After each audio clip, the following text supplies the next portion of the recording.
Abu Safina Jara ko dugawu ko a jaabira foli ani tanu ni walimandɔ an b'a ta ni ka kanuba ni dɛmɛbaga bɛɛ lajɛlen k'u sɛgɛrɛ k'a yir'u k'a fɔ k'u sɔgɔlen b'u ka radio Mandiri la n'o de Nura FM ye 94.4 murumuru 5 laseli an b'o kɛ ka bɔ Jalakɔrɔji Koɲumani Wɛrɛda la nɛgɛjuru sira 76 33 43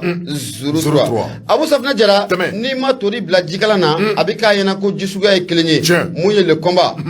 bɛ bɔ n'a ye sɔgɔmada in na Moriba Jawara kɛ Damagile a kumara a ko ka jamana in ta ka kalifa Asimu ma a ko an ye san kelen an ye o sɔrɔ o san kelen kɔnɔna la ko an bɛ tilenni kɔni o ɲɛma wa i bɛ na ye k'a fɔ ko mun ye politikimaw ye u sɛbɛkɔrɔ fɛgɛyara san kelen a kɔnɔna la Patrick b'a ka fɔ la a ko mun ye colonel Asimu Koyita a y'i kale k'i siɲɛ mun ye juin kalo tile 7 san 2000 ani san 21 o ma sɔrɔ dɔwɛrɛ fɛ waati mun na mun ye président Badawu Kɔrɔbajan fo ka taa fara mun ye premier ministre ka Ba Moktar Wane olu kɔni gɛnna ka bɔ baara la a ko o ye san kelen ko o sɔrɔ o san kelen mun n'a y'o sɔrɔ Abu siga t'a la ko mun ye rectification n'o bɛ tilenni kɔfɛ ko o baaraw ko o bɛ sen na o baaraw bɛ sen na waati min na i bɛ na ye k'a fɔ ko mun ye politikimaw kɔni u sɛbɛkɔrɔ fɛgɛyalen don wa u sɛbɛkɔrɔ jɔrɔlen don Patrick b'a ka fɔ la a ko mun ye Mali ye an ka ba jamana n'a bɛ Maliba o kɔfɔ Abu an ye tibitaba o caman kɛ nin san kelen kɔnɔ politiki sira kan mun ye diɲɛ bunakun yɛrɛ o kɛnɛ kan o sababu kɛ maa minnu ni an n'u bolo tun bɛ ɲɔgɔn bolo waatiw tɛmɛnenw na san 30 tɛmɛnen na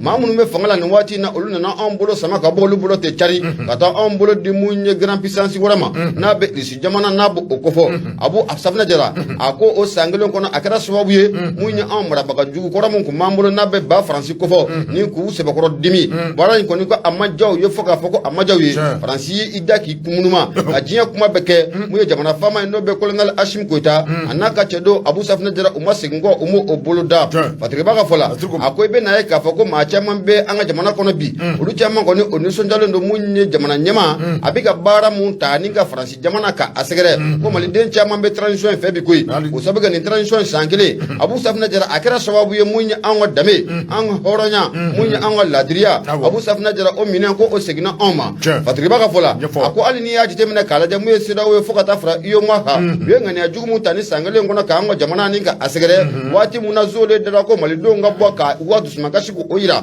o kɛra mun ye janvier kalo tile 14 Abu Safina Jara maanifin de bɔra i n'a fɔ Lara Bɔlɔnba k'an ka dusumakasi ni ka a yira nin bɛɛ lajɛlen ye dalilu ye k'a yira k'a fɔ ko maa minnu n'olu bɛ fanga la bi Abu Safina Jara k'u ka di malidenw ye i n'a fɔ burumobilini Patrick b'a ka fɔ la mun ye Moriba Jawara ye k'a ko kabi mun ye fanga in kɔni a minɛna Badawu la ani Ba Moktar Wane mais kalo tile 24 maa caman kɔni bɛ olu y'a yira k'a fɔ ko an ye Faransi jamana n'a bɛ Ba Maliba o kɔfɔ an filɛ taabolo min na nin ko taabolo kɔni ko o ɲuman tɛ an marabaaw y'a yira k'a fɔ ko min ye Faransi n'a bɛ Ba Faransi kɔfɔ n'a ma ɲɛ k'a fɔ ko bolodiɲɔgɔnmaw kɔni bɛ tɛmɛ an ni ɲɔgɔn cɛ Abu Safina Jara a bɛ ta an ka dabada de ma k'a fɔ ko a bɛ na hakilina k'o tinti an ka bilen jamana in kɔnɔ wa Abu Safina Jara o banna k'a fɔ k'a bɛ n'a bolo de da an gɔnɔ la bilen wa an tɛ se ka kuma wa Abu Safina Jara ko ni san kelen kɔnɔ ko o banna pewu a ko n'i y'a jateminɛ k'a lajɛ waati tɛmɛnenw na maa minnu ye jamana in mara ka tɛmɛ san 30 in kɔnɔna la Abu Safina Jara ni Faransi masakɛ n'a ko ku n'i cɛ o cɛ ko banaku i bɛ t'i ta ɲimi yɔrɔ dɛ nka an bɛ don min na ko bi maa mun de bɛ fanga la bi n'o de Asimi Koyita ye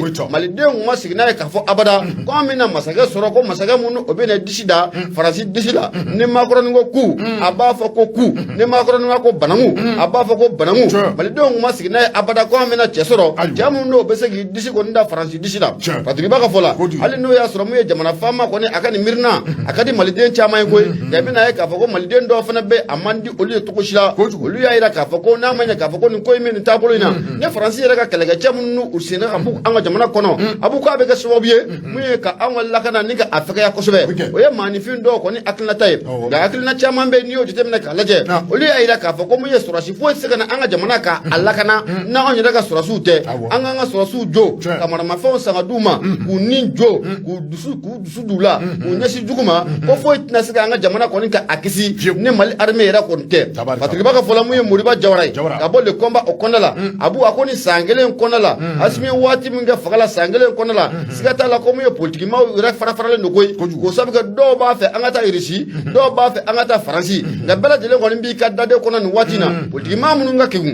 ka kegun Abu olu caman kɔni dadelen don fɔlɔ hali n'o y'a sɔrɔ ŋaniya wɛrɛ b'u la a bɛɛ lajɛlen kɔni kɛlen bɛ k'i dade k'o sababu kɛ nin ye waati ye n'i min farati n'i ye kuma la n'i y'i farati k'o fɔ Abu Safina Jara ka tila ka n'a fɔ ko a bɛ tan fo ka diɲɛ wuli malidenw ti da ila ble o do kum kono la ibe na ka fo ko mu ye parti politique chama be a nyama chama be abu am dom na ko bi kelema ka dade ko kusaya kuma ye ko sab ko bado nu kumara o le yera ka yeta ani mali do nga yeta am dom na ko kelete o do kum kono la a chama ngoni mi ka fera ndabal ko sigi senga ne tradition no obana o be se ka fanga ni bolo ngoni nga kuna yini o bolo o kala ngame dom na ko bi asim nga sangele o kono la abu kleni chama ko o kera ga kleni muna akera so be ni nga politique ma ku sibe ko chari akera so be ni nga politique ma ku sibe ko fara akera so be ni ku sibe ko fakaya wa akera so be ni nga mali do sibe ko ndugu politique ma wala ko mo flani anya sama ka bolle koma o kono la modi ba jawara ale sebe ngala abu ibunya obala tabarikala bidi kero wa fo ne benteke do ne boni sebe mini o twa ko l'histoire de Bamako wula ni u ka bi boli ka do ka fo Maimuna Dumia fa kuli le ka sebe no Maimuna Dumia akui ka do ka fo minyi minisumai ka do ka fo ni ala sona ma min be talike juin kalo kletan ani sabala ka do ka fo ko minisuma u ba fa ka rapport do sebe rapport ngonna na ka do ka fo kuma dabo dore kamare ka rapport sebe ka ta na conseil de sécurité de l'ONU ka do ka fo ko unata rapport unata blay rapport mi talike feminga de ka do ka fo do be se ka fara halbe minisuma a chedo nga tobina aka jay ka do ka fo mi be talike u ka manda kula ka do ka fo obi kundala a be se ka do fara ka tobina ni amba woli ko renouvellement c'est pas que fla Maimuna Dumia akui ka do ka fo ni ata ka laje kabini wati do ka do ka fo gela ko ni asebe dona gerenge na gela mi be ka do ka fo ni aduna Mali ani France che ka do ka fo ko o gela tara wolo fen chamana aka jama be se ka fo mi be talike minisuma la do même minisuma ani anga mo je wati ka sabo ke bela jele me akalama ka fo ko minisuma akunna kun ye minye ma chama de be munu ni olu nyuguna minisuma anani okumu konana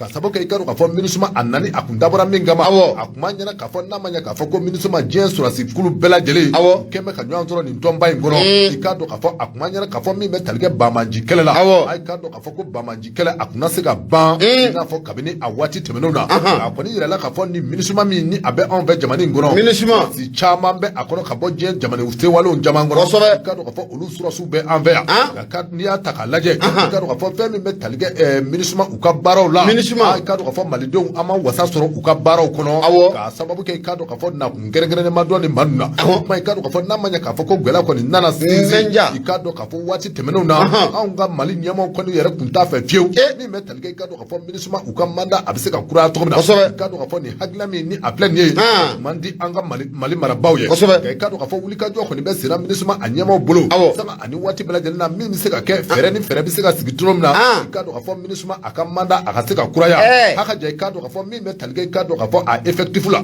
no ye surasi haka min be minisuma twala bi no be talge surasi batan ani sabala kado ka fo ode kan ka soro en fait Mali kona kenen na minisuma a surasi la kaw kado ka fo min ye ka do fara o haka kamble ay kado ka fo anga surasi la kaw kenen na anga faga amarabaw ay kado ka fo ko ningelete o hakila ye ko min woni ye minisuma do fara madaka kado ka fo ugela bate ula ni ala sona ma do na tawla minisuma abina fo akamada do na fraka ga minye ka do ka fo no de ka do fara effectif kan surasi jekulu mi ni olu be minisuma twala na kunfola munu ni olu nana na jele nyebe olu la wuli ka jola te ka wuli ka jo ke mi ma to ikado ka fo lakana be menjare la do ka fo mi mentalike ikado ka fo lakana be ani gilea abise ka sabati onga jamani ngoro tuna o baraki sekele ute ko ke o pa na manya ka fo ko olu te ko barake ko ma wara kana fara ukamle ay kado ka fo abina fo anga nyemo ga hagila te ma ikado ka fo ko gela be o yoro da ma mi be talike ikado ka fo Maimuna Dumia la ya yira ka fo représentant mi be minisuma twala ni atwa ko El Gazim ikado ka fo ani anga ministre des affaires étrangères Abdoulaye Diop ikado ka fo uye nyanye ke nyanye ngornana ikado ka fo krofo chamande bana uni nyanye fo nunu ngornana ikado ka fo ode effectif koy manda ko ni donna se ka fara uka mi me talike effectif la no de ka do fara surati chedo ngamle minisuma twala ay kado ka fo abina fo anga autorité jendeni uye ikado ka fo ko krofo mbeka sama urena kana ala sunama do na tawla ni obe talike juin kalo kleta ani saba na tayna ay kado ka fo uba fa rapport krengren déposer rapport ngona ne kado ka fo mi me talike effectif la do ka se ka fara uka mi me talike manda akundala janya la baro be se ka ke tobina basir flani ani mi moy kado ka fo soir de bam ko no Maimuna Dumia fa ko le aliga ali bi binisima kado fara ka kundala janya ka abu ibado mu yene ba minisima ko kabi doni mun kama faransi yɛrɛ ka kɛlɛkɛcɛw ko k'u bɛ taa faransi yɛrɛ marabagaw ko k'olu ka kɛlɛkɛcɛw n'o bɛ force barikani ko fɔ k'u b'u lasegin ka taa so yakili b'a la minisima ko ni barikani taara jɔn de bɛ n'olu lakana ne ko mun surasi k'a fɔ ko ni surasi ko ni barikani taara ko jɔn bɛ n'olu lakana a bɛ n'aw nakun ye mun ye kabako tɛ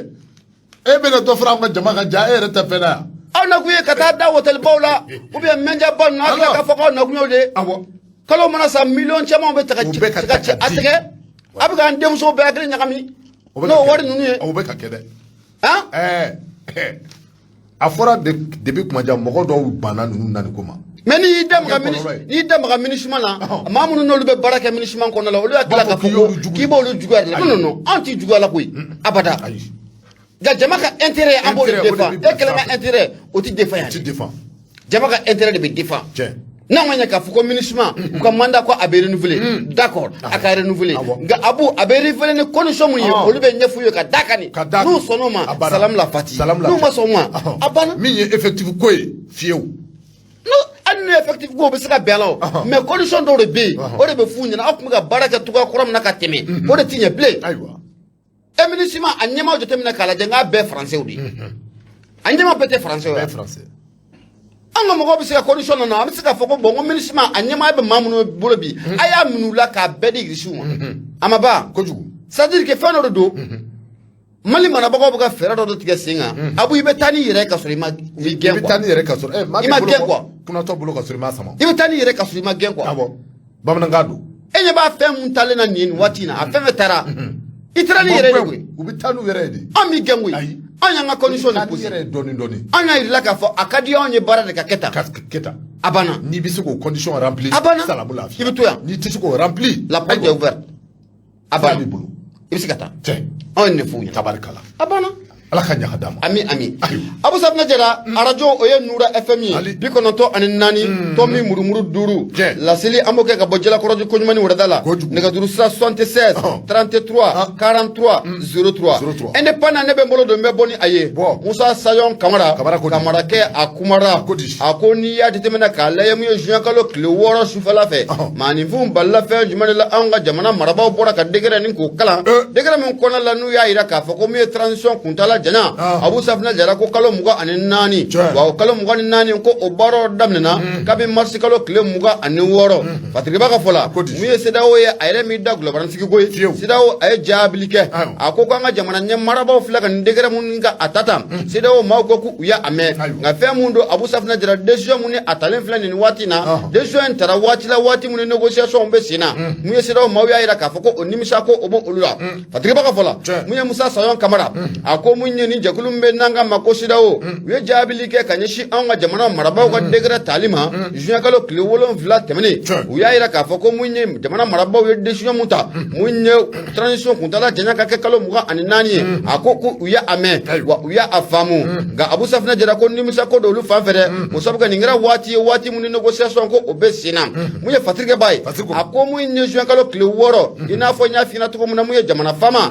ani ka taa fara a ka gouvernement kan n'o bɛ docteur Sogɛl Kokala Mayiga ko fɔ u y'u bolonɔ bila décret la décret mun kɔnɔna la u y'a jira k'a fɔ ko min ye transition kuntala janya kalo 24 n'olu kun ye o mun fɔ Abu Safinɛ Jara ko o tɛ tɛrɛmɛ o siratigɛ la u y'a jira k'a fɔ ko o baaraw daminɛna kabi mɛn kalo tile 26 san 2000 ani san 22 mun ye CEDEAO y'a jira k'a fɔ u ye jaabili kɛ CEDEAO maaw u y'a jira k'a fɔ ko olu ye Mali an ka bataki in ka a sɔrɔ wa mun ye jamana ye an ye décision mun ta ni k'a jira k'a fɔ ko transition kuntala janya ko kalo 24 ko o don Abu Safinɛ Jara k'u ye kɔrɔfɔ in mɛn dɛ wa kɔrɔfɔ in ko hakili jagabɔ ko a bɛna kɛ a kan Fatigiba ka fɔ la a ko n'i ye u ka document in jateminɛ k'a lajɛ n'o bɛ CEDEAO maa ninnu ka kɔrɔfɔ kɔfɔ u ye communiqué mun ka a kɛ fɛn mun ye majɛ ye communiqué in kɔnɔ o kɔnɔ la u y'a jira k'a fɔ ko nin décision ko a taara waati la waati mun ni négociation o b'o olu ni jamana cɛ nka olu bɛna wulikajɔ bɛɛ lajɛlen bila sen kan hali bi ko mun ye sigafɔ o bɛ se ka na olu ni ba Maliba o cɛla la cogo min na Fatigiba ka fɔ la a ko mun ye CEDEAO maa ninnu u kɔni y'u ka nin déclaration ni ka a kɛ k'a jira k'a fɔ ko don nataw la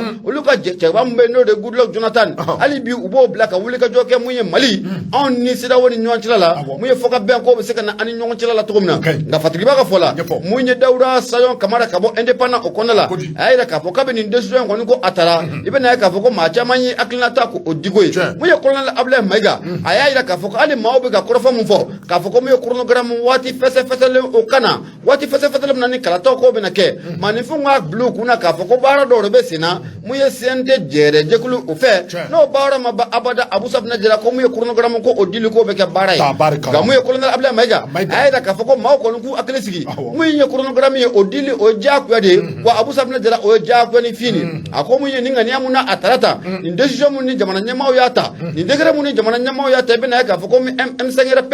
jere jekulu munye la jibura maka fanga ka adafri ale no ya soro AM5 ko to abe bili barala Abu Safna jira ado ko ni mbora yo communique fana ninga okay ya ira ka fo ko ni decision mun atarani Abu Safna jira ko ni decision ko atara akli jaga bo o kornala fatri baka fola ako ni jekulu mun na ka so bi na be M5RP ko fo ka docteur Sugal ko la Maïga ka ata primature kon ka ga premier ministre u ko ni ira ka fo ko ni kalo mugani nani mun kalen flani wala flani jamana nyamaw ni kalo mugani nani mu tani Abu wa kalo mugani nani ku ka abunya wa kalo mugani nani ku ka abunya jamana fanta nani bela jele kalo mugani nani ku ka to o konala kuna fana flani anya sama ka bo indépendant ale konala muine fatrika bayo o ye Musa Sayon Kamara Abu ibunya obala bedi kero ko fo ne ben tega do sirawo ma ngone aya parati wa ngori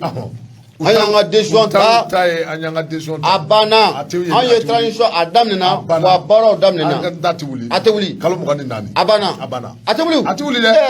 ay kalo mugani nani no jariye odo no ma jaye odo na jariye abana yere ni zuriya ko te nukuya anyi nga am ay mais na mo fiena maliden fana flene on change pas une équipe gagne oui o ka foda mugani nani c'est bon mugani nani kaita kay mugani nani nu ya ke gagner mais on change pas yere ka maliden ne bouge jo amugani nani konala nu ya ke gagner maliden ne bouge jo ko abana ga fen won jele no ina fo no kene on me bolo korom ko ble ga fo ko me sigor kono Abu abana no kera on meta national on meta nationalité so on ya famu ka ko politique bla éthiopien ta no kera on meta nationalité éthiopien ta alors okay no kera meta okay beli kero fo ne ben tega do mais bo de seben bi ni o choko le combat keni ukabi alamisa boli di kado ka fo Burama Keita ka sebenu Burama ko kado ka fo ni aksi mimbe ni o esiraba minye ka damne doaza kata boni kado ka fo kata fo gosi akaja kata fo gawo esiraba mimble ni abeta damne doaza kata gawo ko gelabe akono ka sababu ke kado ka fo ma keme wolo bla banyango no ye passage ye kado ka fo karimunu be ni ube Bamako ya kado ka fo ki kunda ni yoro kan ka bo doaza boni ani gosi kata se fo gaoma ikado ka fo Bamanju ikado ka fo Dine Marfatigu amunu be ikado ka fo ni ukeme ka wuli ka jo ka sebe boloda ikado ka fo ube kele jalami na ka ke anga jamani kono donga ikado ka fo ko ulu kono keme sababu ye ikado ka fo ka sira ka dai ikado ka fo passage unye no ye ikado ka fo sira ba abuli bawo ye wallahi gerengere na ma keme ngulo fla banyango me domine ko mi bi kleta ani duru aka ja ikado ka fo ka se fo do kun sababu banyango ma femi metal ke ikado ka fo kari fon fe ni ube boni yorena ikado ka fo ni kari fon fe dira ayora la ikado ka fo ko mi metal ke Bamanju la keme ka karu ka bela jeli ka jo kabini mbaro be sera kabini me kalo kle muga ani duru kado ka fo san 2020 na 22 ka fo mamunu be ni ulu ye jadisu ye ngene ne kado ka fo ni ube wolu ko presume terosu mamunu be kado ka fo ni Dine Marfatigu do sanga ani wati bela jeli na keme ka wuli ka jo ka sebe buluda kado ka fo ni yoro ko fo dai ni oye doaza ye Patriba ka folo ame wati mene komi bi ay kado ka fo amargo ni flatin abeni dugu donga sababu ke kado ka fo cheti bo kabini arabado ni o bena me kalo kle moa ani duruma en 2022 kado ka fo Dine Marfatigu munu ni kado ka fo ni umalla kodo kado ka fo groupe chama be ubulo kado ka fo mamunu be kan wala ngai kado ka fo droza asira kan kado ka fo katase boni ani gosima kado ka fo ma chama be munu ni wale moa kado ka fo umadon do ka fo ube groupe min tola kado ka fo wala mega ke dugumina o to ko ayre kado ka fo ale be doaza ale région konana ma doaza a cercle konana ma mi be talke kado ka fo kar bawla do batigu ma be kado ka fo ni ulu ba fe ka tani yorena kado ka fo ko abela jele ka kar kon mine ne me ka jo Bamanju ke me ka abara ko barake mi be talke kado ka fo klita ani duru kado ka fo klita ani duru ka ta se bo kle mugama ka do ka fɔ ko ni maa ninnu kɔni bloqué bɛ nin yɔrɔ in na ka do ka fɔ wa ka do ka fɔ min bɛ tali kɛ a maaw yɛrɛ la k'u kɔni bɛ ka appel kɛ o lancer n'o ye ka wele k'a da k'a ɲini autorités fɛ a ɲini ka do ka fɔ an ka jamana maaw bɛɛ lajɛlen fɛ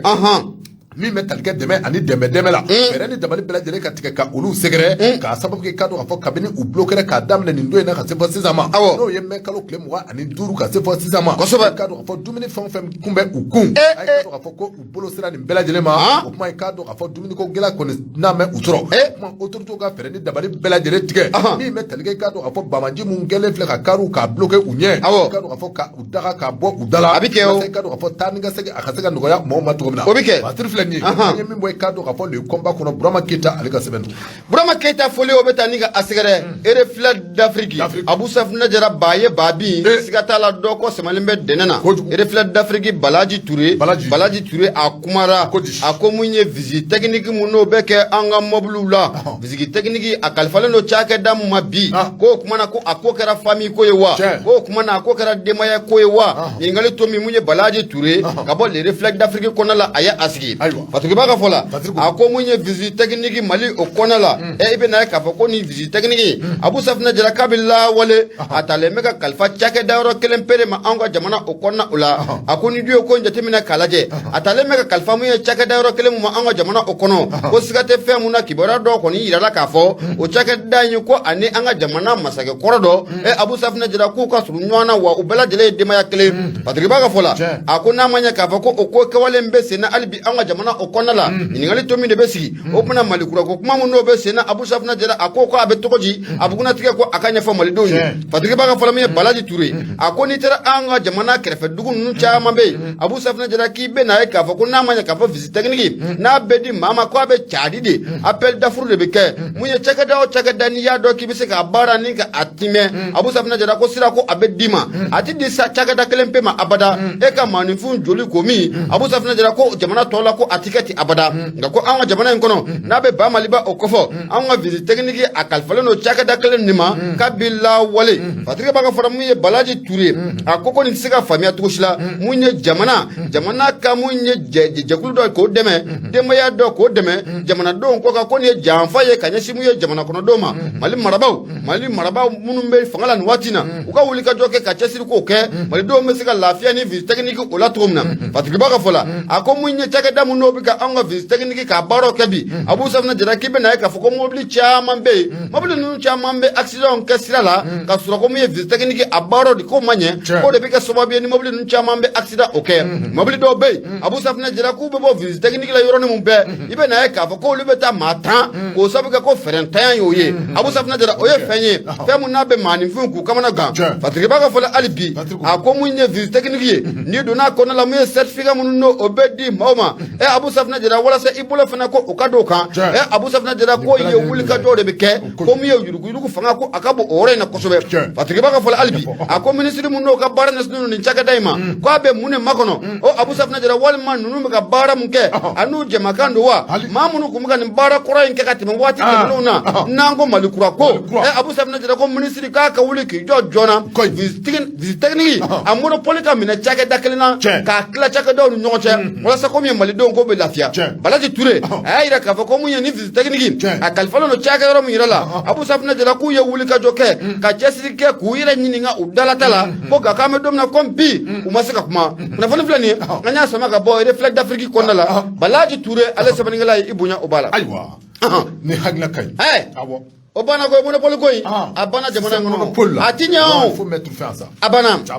a ti ɲɛ o a man ɲi bidi kɛra fɔ ne bɛ n tɛgɛ don an ka taa n bɛ bɔ ni sɛbɛn min ni o cogoya ko l'indépendant k'a dɔn k'a fɔ Musa Bilali Sidibe ale ka sɛbɛn don Musa kɔni k'a dɔn k'a fɔ an ka taa M5 ale tɔn kɔnɔ M5 k'a dɔn k'a fɔ bɛɛ lajɛlen bɛ a kalama a bɛ sen na de fɔ k'a dɔn k'a fɔ nin ye jɛrɛjɛkulu ye jɛrɛjɛkulu min k'a dɔn k'a fɔ ni a bagina kabini san 2020 na M5 k'a dɔn k'a fɔ mouvement du 5 juin k'a dɔn k'a fɔ rassemblement des forces patriotiques k'a dɔn k'a fɔ nin tɔn min ni a filɛ nin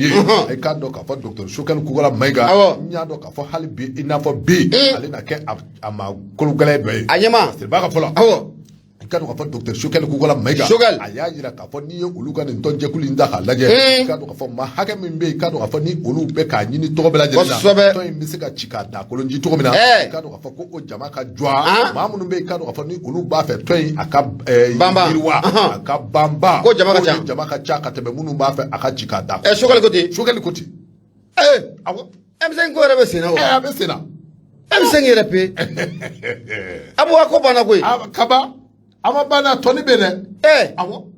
a ma fara dɔw kɔni bɔra caman bɔra dɛ caman bɛ ka bɔ a leader awɔ leader caman diminen bɔra a caman bɔra dɛ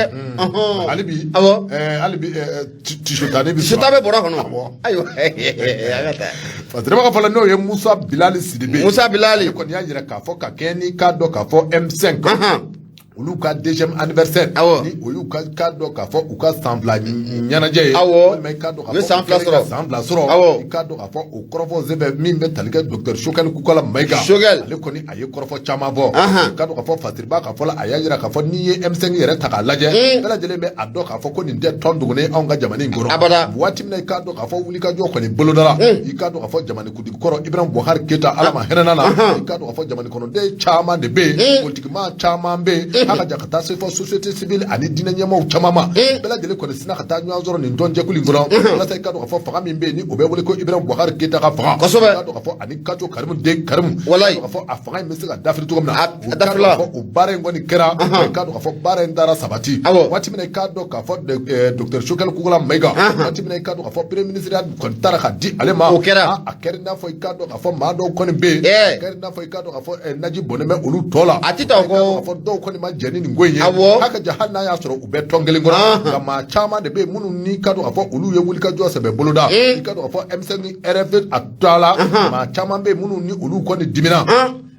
dɔw yɛrɛ kɔni sanga ni waati i ka dɔn k'a fɔ ko u bɛ jalaki ta i ka dɔn k'a fɔ k'a ɲɛma k'a sɛgɛrɛ dɔw ye i ka dɔn k'a fɔ docteur Choguel Kukola Mayiga dɔw yɛrɛ nana yira k'a fɔ docteur Choguel Kukola Mayiga n'a ma ɲɛ k'a fɔ ko premier ministre kɔni taara ka di a ma min ni a bɛ wele ko comité stratégique ɲɛmaaya i ka dɔn k'a fɔ ko ka o bɔsi a la koyi parce que i b'a fɔ i ka dɔn k'a fɔ maa caman de bɛ yen nin tɔn in kɔnɔ ni o ye M5 ye u y'a yira k'a fɔ docteur Choguel Kukola Mayiga kabini i ka dɔn k'a fɔ premier ministre ya ni a y'o sɔrɔ kaban k'a kɛ bɛ ka fanga k'a monopoliser o ti dɔwɛrɛ dɛ k'a nakɔrɔmaw i ka dɔn k'a fɔ ko sanga ani waati fɛrɛw ta ka olu sɛgɛrɛ a na nakɔrɔmaw ta ka gɛrɛ a yɛrɛ la i bɛ talikɛ i ka dɔn k'a fɔ tɔn a den tɔw la ko a na olu bila kɛrɛfɛ wa ko olu kɛmɛ bolo kɔfɛ fɛ i b'a fɔ i ka dɔn k'a fɔ tɔnden caman de bɛ yen o ka jan ka se a diseba caman ma a b'i n'a fɔ olu fununen kojugu olu caman kɔni bɛ yen minnu ni olu ye pɔritu kilake n'o tɛ dɔwɛrɛ dɛ i ka dɔn k'a fɔ M5 ko kɔni k'a fɔ ko olu ko u t'a la bi u tɛ a la sini k'a sababu kɛ i ka dɔn k'a fɔ docteur Choguel Kukola Mayiga a kɛn bɛ ka fanga in kɛ a kelen kɛrɛfɛ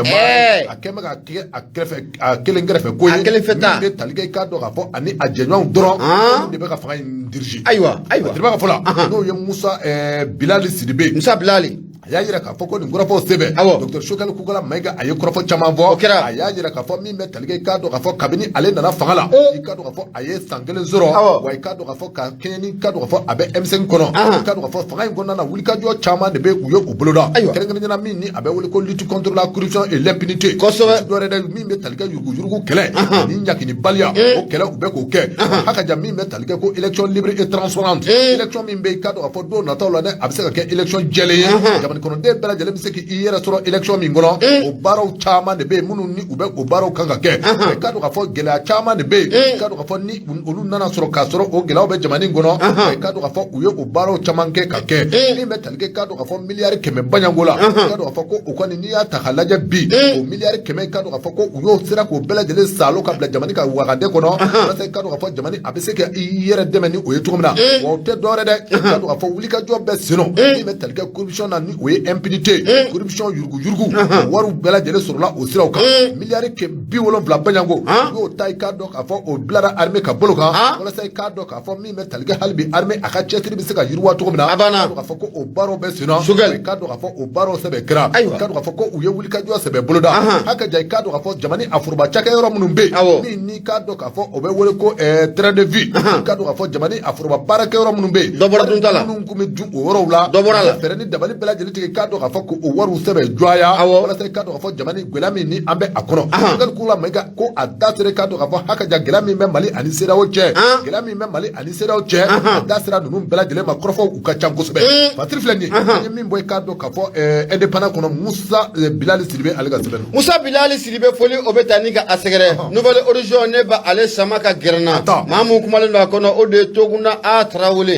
Toguna a kumana dɛ Abu a ko an ka taa mun ye zone aéroportuaire la Senu zone aéroportuaire la Senu i bɛ na ye k'a fɔ ko mun ye an balaka dɔw tun bɛ fɛ ka wuli ka jɔ ni ko o kɛ mun ye juin kalo tile 8 o tun tɛ kun ye wa u tun bɛ na taama ko o boloda wa fɛn mun n'o ye kuma jugu ye k'u tun bɛ fini bɛɛ lajɛlen ɲini k'o bila koyi ka sɔrɔ k'u ka taama ɲini ka a boloda Fatigiba ka fɔ la a ko nin zone aéroportuaire ko nin ma dogo maliden si la Abu Safina Jara i bɛ na ye k'a fɔ ko waati mun na ko mun ye Ba Mukutari Wan ale tun bɛ fanga la waati mun na ani ka taa fara mun ye Ba Dawu o kan zone aéroportuaire yɔrɔ mun na a bɛ kɔfɔla tan ko a kɔni yera k'a fɔ ko mun ye camp militaire dɔ de tun kan ka jɔ nin yɔrɔ kɔfɔlen na Senu Abu Safina Jara a donni kama fɔ ka n'a bila bila i bɛ na ye k'a fɔ maa minnu ye jamana in ka a mara u ne nin yɔrɔ sigibaw kɔni bɛ ka masara ka sɔ ni k'a kɛ ta la sanga ni waati bɛɛ lajɛlen o la Fatigiba ka fɔ la n'a ma ɲɛ k'a fɔ ko min ye docteur Choguel Kokala Mayiga ale ka gouvernement fana bɛ ka laɲini kɛ walasa nin baara in ko a bɛ se ka kɛ cogo min na Abu Safina Jara ko a bɛ ka gɛlɛya fo k'a fɔ ko a bɛ gɛlɛya mun ye nin sigibaw ni jamana yɛrɛ marabaw ni ɲɔgɔn cɛla la ko baara in ko a bɛ ka gɛlɛya fo k'a fɔ ko a bɛ ka gɛlɛya Fatigiba ka fɔ la a ko a bɛ ɲini kana san caman bɔ nin zone aéroportuaire ko kuma in kɔni ko a bɛ sen na a kuma cayara fo k'a fɔ ko a kuma ko a cayara mun ye duguladenw yɛrɛ ni fanga marabaw ni ɲɔgɔn cɛla la ko a taa ni ka segin ko a cayara a ko ni dun ye ko jateminɛ k'a lajɛ gouverneur ni ka taa fara maire kan ani préfet fo ka taa fara mun ye sous préfet kan olu de ye nin yɔrɔ ninnu bɛɛ lajɛlen morcelé Abu Safina Jara ka a feere mun ye dugudenw ma wa dugudenw fana y'u ka sow bɛɛ lajɛlen n'u ko o jɔ ka ban miliyɔn caman den n'a fɔra ko ka n'o ci Abu Safina Jara ko ye fɛn ye k'olu tɛna se ka jɛ n'o ye bi cogo si la k'olu tɛna jɛ n'o ye sini nin de ye kojugu yɛrɛ gouverneur maire préfet sous préfet u bɛ yɔrɔ feere au lieu que olu de ka taa minɛ bi bɛ taa kɛ duguladenw kan c'est pas bon Abu minnu kɛra sababu ye k'a feere ka papiyew bɔ a la u kan ka olu de cɔmi fɔlɔ a banna n'a olu cɔmi maa dɔw bɛ taa miliyɔn caman de don wɛrɛ la bɔn i bɛ taa sɔrɔ papiye mun fana b'u bolo papiye garantilen a garantilen don kojugu n'i y'a ye ninnu bɛ k'u défend ta parce que ils savent que papiye min b'i u bolo garantilen de don parce que autorité dɔw de bolonɔ bɛ papiyew la ah oui donc ni o autorité bolonɔ bɛ a la ni gɛlɛya nana don a la o autorité minnu y'u tɛgɛnɔ bila papiyew la olu de kan ka minɛ fɔlɔ k'olu boucler a banna ka sɔrɔ k'a tɔ ɲɛɲini k'a daminɛ maire la i n'a fɔ i y'a fɔ cogo min na préfet sous préfet gouverneur i y'a faamu Mali dugukolo ɲamina bɛɛ y'o le o i da bɛ a kuma nɔ région min kɔnɔna don i b'a faama bɛɛ minɛ k'a bɔ a bɛɛ alors a bɛɛ ka minɛ Abu Safina Jara mun ye Toguna A Tarawele a fɔlen don mun ye nouvelle horizon o kɔnɔna la a y'a yira k'a fɔ ko nin jɛrɛjɛkulu in kɔni ni maa minnu sigilen bɛ nin sigiyɔrɔ in na n'a bɛ zone aéroportuaire de Senu na a b'a a kofɔ u kɔni y'a yira k'a fɔ ko mun ye papiye bɛɛ lajɛlen bɔ olu bolo wa olu ka sɛbɛn bɛɛ lajɛlen dafalen don wa olu ye miliyɔn caman de don nin yɔrɔ kofɔlen ninnu na ni ka a jɔ a bɛ ni kana san caman kɔni ko o bɔ nka Fatigiba ka fɔlɔ min ye Toguna A Tarawele a ko mun ye jamana marabaaw y'a yira k'a fɔ ko nin ye yɔrɔ de ye mun ye jamana yɛrɛ ka ca yɔrɔ de don wa yɔrɔ dɔ mun ye jamana y'a yira k'a fɔ ko a bɛ fɛ k'a jɔ k'a kɛ mun ye camp militaire ye Senu yɛrɛ o kɔnɔna o la Abu Safina Jara k'i bɛ na ye k'a fɔ ko o gɛrɛntɛ mun n'a bɛ nin duguladenw ni jamana marabaaw cɛ mun ye kunun n'o bɛnna juin kalo tile 8 ma muso dɔw kun bɛ nin sigida in na olu ye zole k'o sɛbɛkɔrɔ da k'a yira k'a fɔ ko mun ye taama kɔni u bɛ o kɛ o ma sɔrɔ dɔwɛrɛ fɛ a yira k'a fɔ ko mun ye jɛrɛjɛkulu dɔw kɔni taara kɛnɛ kan dɔgɔkun daminɛ in na k'olu tun bɛ fɛ ka fɛɛrɛ dabali kɛ ka yɔrɔ ci ninnu kɔni ni ka a dabɔ n'a ma ɲɛ k'a fɔ k'olu tun bɛ fɛ ka yɔrɔ ci ninnu kɔni k'o dabɔ musolaka ninnu kɔni tun y'a yira k'a fɔ ko mun ye kunun n'o bɛ juin kalo tile 8 ma Abu Safina Jara k'u bɛna taama kɛ taama mun kɔnɔna la u bɛna finiw bɛɛ lajɛlen k'u bila u ka dusumakasi ni k'o yira ka ɲɛsin mun ye an ka jamana marabaaw ma Abu Safina Jara an ka jamana in kɔnɔna la musow ka fini bila ka taama o tɛ kibaruya duman ye o de hukumu kɔnɔna la ka ɲɛsin o ma an ka jamana marabaaw ye wulikajɔ ni k'o bila sen kan minisiri min bɛ yen n'a ka baara ɲɛsinnen lakana ko ma surɔ bɛɛ a ma sunɔgɔ kunun bɛɛ a ma sunɔgɔ a ye wulikajɔ kɛ kabiri mun ye fayiri hɔhala wa kibaru a ye polisi bɔ sɛw ko u mago bɛ jɔn na a ye polisi bɔ a ye polisi bɔ kabini fajiri ko Alahu Akibar Abu Safina Jara o y'a sɔrɔ mun ye polisiw mun ye maa force de bɔra force de l'ordre de bɔra k'u cari fan 14 bɛɛ lajɛlen fɛ gazu bɛ yen ani bereni matraque ko maa tɛ tagama yan dɛ tiɲɛna nin waati in na aw ka jajimene fasigi ba ka fola musolaka munun guyeni akilina ko ta u ya dɔn k'a fɔ ko kɛlɛkɛcɛ munun n'u bɔlen filɛ nin ye Abu Safinɛ Jara ninnu tɛ kulo dɔn i bɛna ye k'a fɔ ko o de hukumu kɔnɔna la komi ye taama in kɔni ko a bɔra a dɔgɔyɔrɔ nka fasigi ba ka fola a ko ko in kɔni bɛ taabolo min na ko bi u k'a dɔn k'a fɔ ko min ye finteni ye Abu Safinɛ Jara o tɛ nin ko ɲɛnabɔ abada k'o bɛ tasuma ni ka a tɔ k'o ɲaga de fɛɛrɛ ni dabali ka kɛ jamana marabaw ni maa minnu bɛ nin sigida kofɔlen na n'a bɛ zone aéroportuaire de Senu ko fɔ u ka sigi ka kuma walasa mun ye fɔ ka bɛn o bɛ se ka na u ni ɲɔgɔn cɛla cogo min na bɛɛ lajɛlen bɛ se ka damu sɔrɔ ka sɔrɔ a ma kɛ degun ye kunnafoni filɛ nin ye an ye mun sama ka bɔ Nouvelle Horizon ale kɔnɔna la maa min ye sɛbɛnnikɛla ye o de ye Tokuna Tarawele Abu Ibonya o b'a la yanni k'i bolo don an ta sugu kɔnɔ siga t'a la Abu Safinɛ Jara an bɛ segin kura ye ka na kumaso kɔnɔ arajo ye Nura FM ye 94 tɔn min murumuru 5 laseli an b'o kɛ ka bɔ Jalakɔrɔji Koɲumani Wɔrɔda la nɛgɛjuru sira 76 33 43 03 i bolo don an ka taa bɛɛ kɛra k'a fɔ ne bɛ n tɛgɛ don ado ne sɛbɛn min u cogoya ko Nouvelle Horizon Baba Danbele ale kumana Baba Kodi ale Danbele a ye sɛbɛnni kɛ a y'a jira k'a fɔ min bɛ tali kɛ hôpital universitaire point G k'a dɔn k'a fɔ centre hospitalier universitaire point G n'i k'a dɔn k'a fɔ o ye point G a dɔgɔtɔrɔsoba ye kosɛbɛ i n'a fɔ da wulila Sonkala yen dɛ k'a dɔn k'a fɔ vérificateur général k'a dɔn k'a fɔ vérificateur général a donna nin baarakɛyɔrɔ in na min bɛ tali kɛ k'a dɔn k'a fɔ Majema la kɛrɛnkɛrɛnnenya k'a dɔn k'a fɔ Sefa wari million 700 million 700 o tɛ ani 64 700 ani 64 a ye k'a dɔn k'a fɔ ko nin kɔni ko a tununen bɛ k'a fɔ nin dɔgɔtɔrɔso in na jɛnɛw y'a ta wa a bɛ wɔkulɔw ka niveau de la wa a t'a dɔn a bɛ niveau kelen min na mɔgɔ don Fatirima ka fɔ la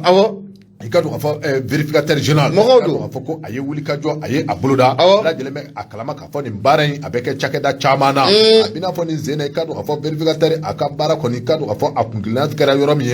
i ka dɔn k'a fɔ ka wuli ka jɔ k'a kɛ walasa i ka dɔn k'a fɔ ka taa point G ale dɔgɔtɔrɔso la i ka dɔn k'a fɔ point G dɔgɔtɔrɔso bɛɛ lajɛlen bɛ a kalama k'a fɔ n'i ye nin dɔgɔtɔrɔso in ta k'a lajɛ kabi san 1906 i ka dɔn k'a fɔ san caman bɔ fɛn min bɛ tali kɛ i ka dɔn k'a fɔ nin dɔgɔtɔrɔso in na a bɛ sen kan k'a fɔ dɔgɔtɔrɔso in kɔni daminɛna i ka dɔn k'a fɔ min bɛ tali kɛ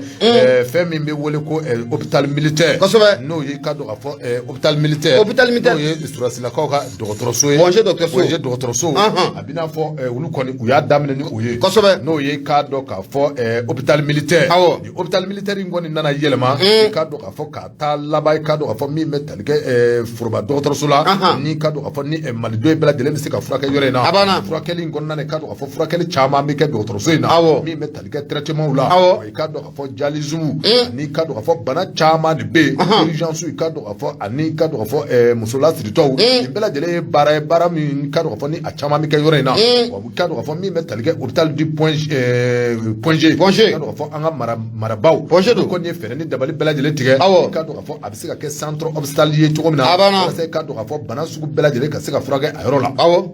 vérificateur général ka dɔn k'a fɔ san 2018 2019 2020 ka taa se ka dɔn k'a fɔ 2021 ma ka dɔn k'a fɔ a ye wuli ka jɔ boloda nin yɔrɔ in na sɛgɛsɛgɛli kɛ ka dɔn k'a fɔ ka sɛgɛsɛgɛli k'a sɛbɛn boloda a kɔni yirala k'a fɔ min bɛ tali kɛ ka dɔn k'a fɔ sefa wari million 700 ka dɔn k'a fɔ ani million 60 a n'a kunkanfɛn caman bɛɛ lajɛlen kɔni tununnen bɛ a tununi sababu ti dɔwɛrɛ ka dɔn k'a fɔ baara dɔw bɛ yen minnu ni olu bɛ wele ko dialyse ka dɔn k'a fɔ o ye sɛgɛsɛgɛli dɔ ye min bɛ tali kɛ jeliko o siraw kan a bɛ n'a fɔ wari minnu kan ka musaka minnu kan ka don o da fɛ ka dɔn k'a fɔ a bɛɛ lajɛlen musakaw o caman ŋanamunen bɛ ka dɔn k'a fɔ hakɛ min ŋanamunen bɛ o la o bɛ t'i jɔ fɔ million 700 ani 77 ani n'a kunkanfɛn n'i tɛmɛna ka bɔ o la ka dɔn k'a fɔ baara dɔw kɛlen bɛ u fɛ dɔgɔtɔrɔso in kɔnɔna na i ka dɔn k'a fɔ minnu ni olu bɛ wele ko marché ka dɔn k'a fɔ marché minnu bɛ yen ka dɔn k'a fɔ ni baara kan ka di ka dɔn k'a fɔ sira dɔw de bɛ yen baara kan ka tɛmɛ olu fɛ i n'a fɔ sɛbɛnkolon caman kɔni labɛnnen bɛ min b'a jira k'a fɔ ko o baaraw kɛ mɛ k'a sɔrɔ o baaraw ma kɛ koyi ka dɔn k'a fɔ n'i y'o ta k'o lajɛ k'o bɛ t'i jɔ fɔ sɛbɛn wari million 100 ani 94 n'a kunkanfɛn jamana i ka dɔn k'a fɔ marché dɔw bɛ yen ka dɔn k'a fɔ ni olu bɛ wele ko marché d'offre ka dɔn k'a fɔ o baaraw fana kun kan ka kɛ ka dɔn k'a fɔ olu irrégularités kɔni constaté la olu bɛɛ lajɛlen na min bɛ tali kɛ k'a dɔn k'a fɔ siganɔ kow bɛ nin bɛɛ lajɛlen kɔnɔ i ka dɔn k'a fɔ n'i y'a ta k'a lajɛ vérificateur kɔni a ka wuli ka jɔ taara bɔ fɛn min kan de k'a fɔ dɔgɔtɔrɔso min ni o ye point G dɔgɔtɔrɔso ye CFA wari million 700 ani million 60 ani million nani na kunga ben jama bela dele ko ni tunu ne be ka do ka fo projet a docteur konona no ma ka do ka fo ko wuli ka jo ko ni be sino ma ka do ka fo vérificateur ale klale aka barala rapport ko ni ayo di mi me talke ka do ka fo procureur ma ka fo procureur mi me talke procureur la tribunal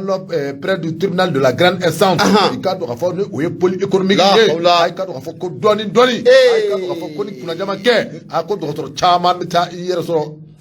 MC Alawa ukadaw tugu jona kada medugu frontière kutugu ay docteur ti boli mandu na ti boli uto boli tugu ay politiquement de cartel boli fait docteur segatel ni be ay docteur ti boli ça politiquement docteur olu de cartel docteur be soro mun gala ke da utro kono ka bo baba ko bana ba to be utro adriba ka folani oye baba dambele ko ika do ka fo bara ko ko otale fle nie ka do ka fo vérificateur ya ka bara ke aketul abana mai ka do ka fo ale kele gora ko ka kla aka bara la rapport tale fle nie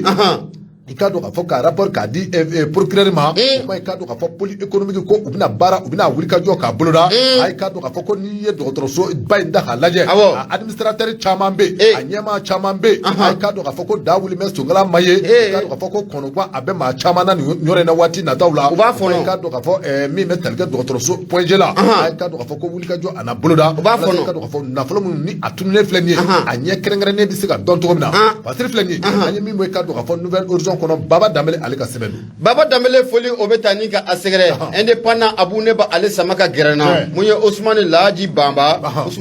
Bamba a kumara ako kanga ta kulikuru nantara kulikuru Abu Safna dira ni maye ni muso dola ka doye mamune akli enfant oti nyonfe amse ka foko munye fato yera dogoy ni fato musoni Abu Safna dira kibe na ka foko ni ya adenani sorole yi wadenani ma shita don ka foko ni ni faye ni yeni faye afashima don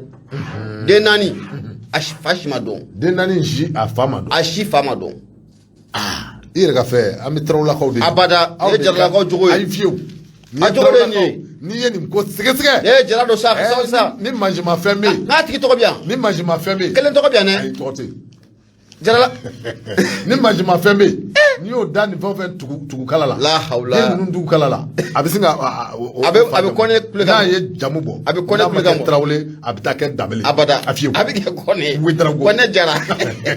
Abu Safna jara munye Ousmane Laji Bamba ako ni musula kai abe kulukoro ni foto muso ina na akili koni te nywanfe abe kulukoro konna la abe ni kana sanchama abo obo aka wulika jo ka bun kosobe kulukoro konna la katanga segin ka bu ni foto muso ana akili enfant koni ko otenyo fe toshila oro kum konna la tenendo no benajun kalo kle woroma samba fla ane samuga ane fla kibena ka ko ni foto muso ni aya de nani nan ko soro de deni namu no sorola oye muso ye on dina nam na asorlen fla ni Abu Safna jara ko o fene fama don fatike baka fola ako munye kuligoro konna la bi Abu Safna jara ni kuma en ko asebe ko chara kuligoro kono ni yelela mu réseaux sociaux sanfe ni muso nga kuma ku baye kosobe munye réseaux sociaux o sanfe musula kai Abu Safna jara ko ana akili enfant ko ni ko otinyo anfe wa bela jele mbe musula kai ko ni ka adon kuligoro wati muna terendo no bena jokalo kle woroma musula kai nya ayira soro munya ayede musoni ko osoro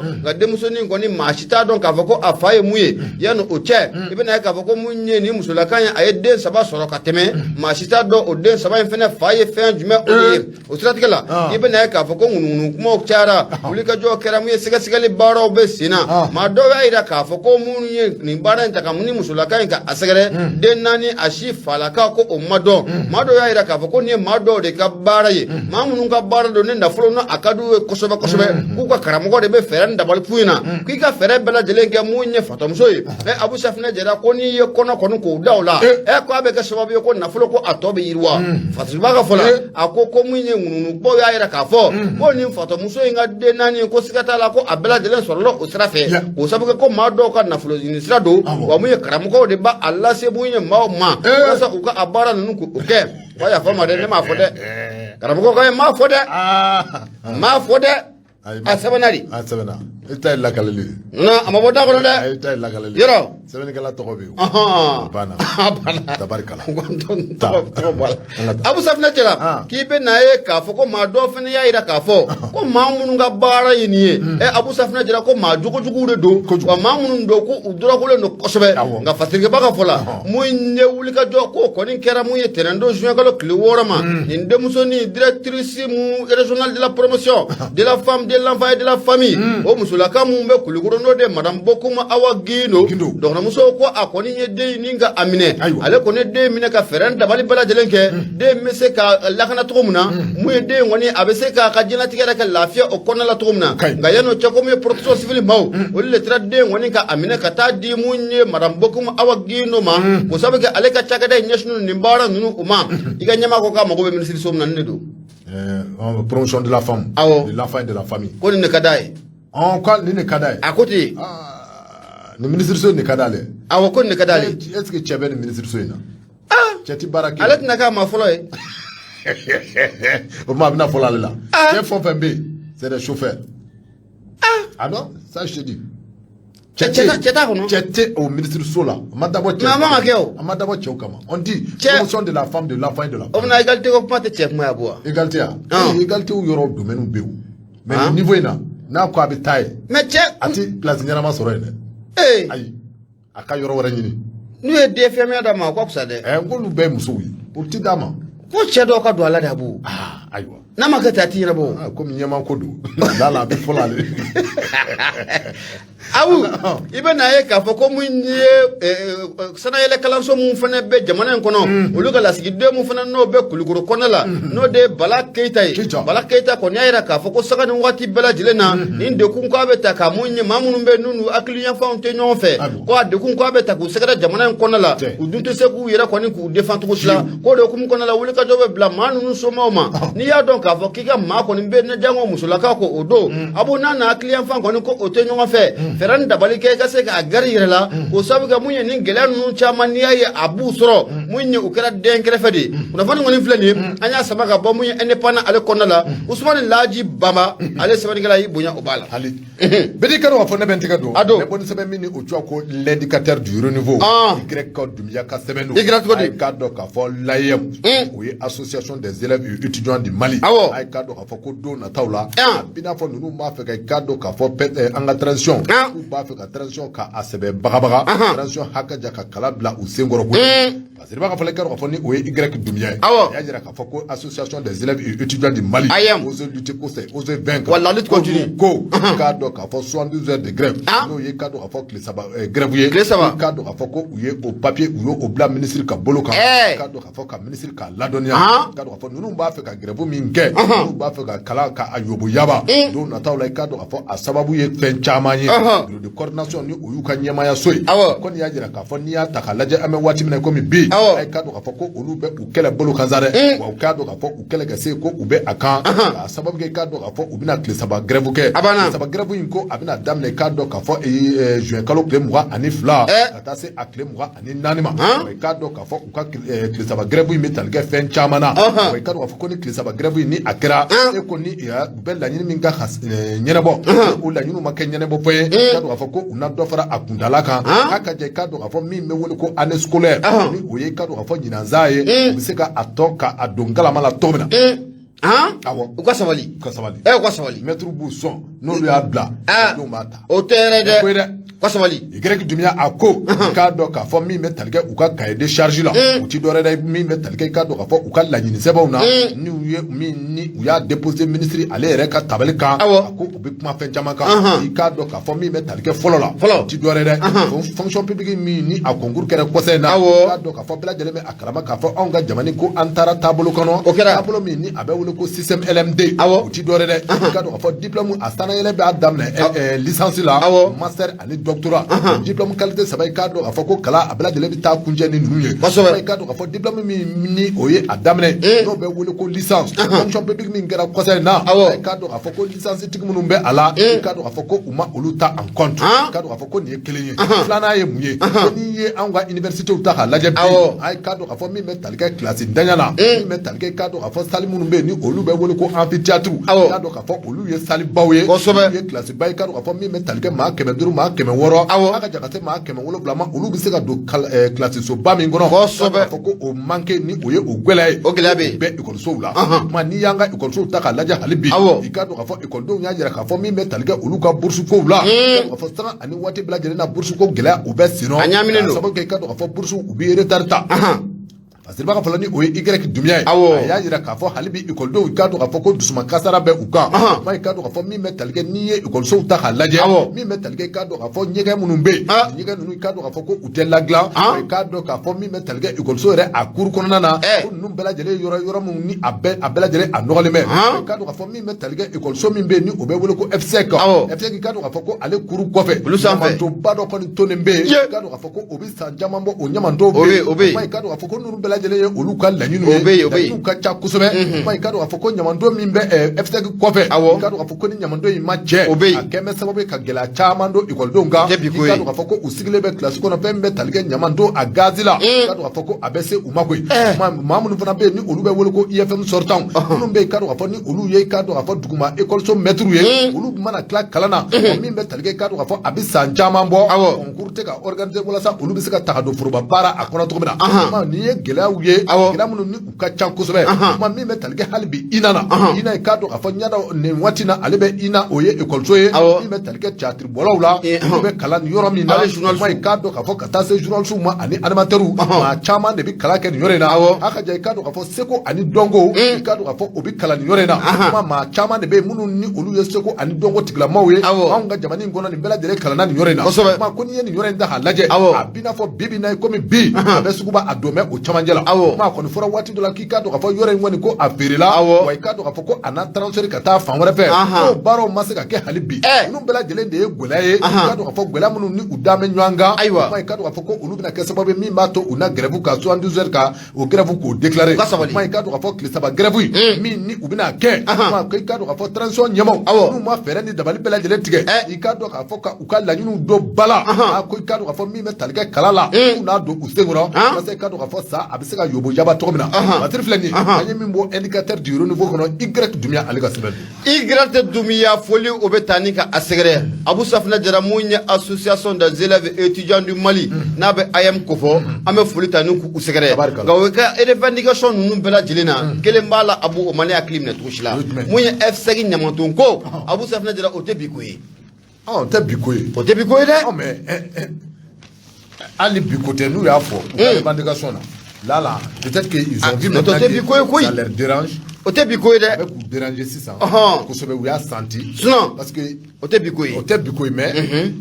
a ka ɲi n'a bɔra kɛrɛfɛ ko sabu kɛ ni tasuma wulila la a sisi de bɛ taa fo F5 kɔnɔ tasuma mana wulila la n'u y'a ɲama ninnu jeni daminɛ sisi in de bɛ taa fo F5 kɔnɔna la sisi de bɛ taa fo F5 kɔnɔ i ye Sugunikura ɲamanton ye Sugunikura ɲamanton jateminɛ k'a lajɛ CP kɔfɛ a kɛra fo k'a kogo bi a banna ɲama giriya ye kogo bɔ ne t'a dɔn ni ɲama bɛ bɔ diɲɛ fan o fan don dɔ la i bɛ taa sɔrɔ u y'a bɛɛ cɛ awɔ dugu bɛ jɛ i bɛ taa sɔrɔ a fara tɛ n ka kabako don dɔ la u b'a bɛɛ cɛ k'a ban a bɛ bɔ ne t'a dɔn u bɛ bɔ min a bɛ bɔ e fɛ yen a bɛ bɔ ne fɛ yen a bɛ bɔ nin bɛɛ ɲama min sɔrɔ Bamakɔ yan ni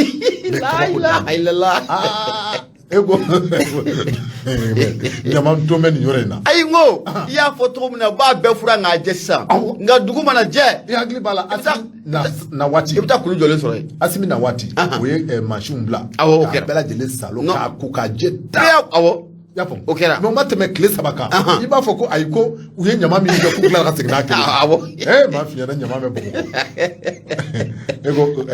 burusi kɔnɔ sigi lafiya ka bon Ala k'a ɲɛ ka d'a ma dɔrɔn Ala k'a ɲɛ ka d'a ma ayi mais i b'a dɔn problème min ye kɛnɛ fɛrɛlaw m'an bolo jamana in kɔnɔ baara de tɛ ka kɛ baara de tɛ baara de tɛ ka kɛ hali ni ɲama ninnu bɛ se ka yɛlɛma ka kɛ fɛn wɛrɛw o bɛ se ka kɛ o ɲama ninnu bɛ se ka yɛlɛma ka kɛ engrais ye o olu caman bɛ yen ka usine jɔ o baaraw kama ɲama bɛ ba Bamakɔ yan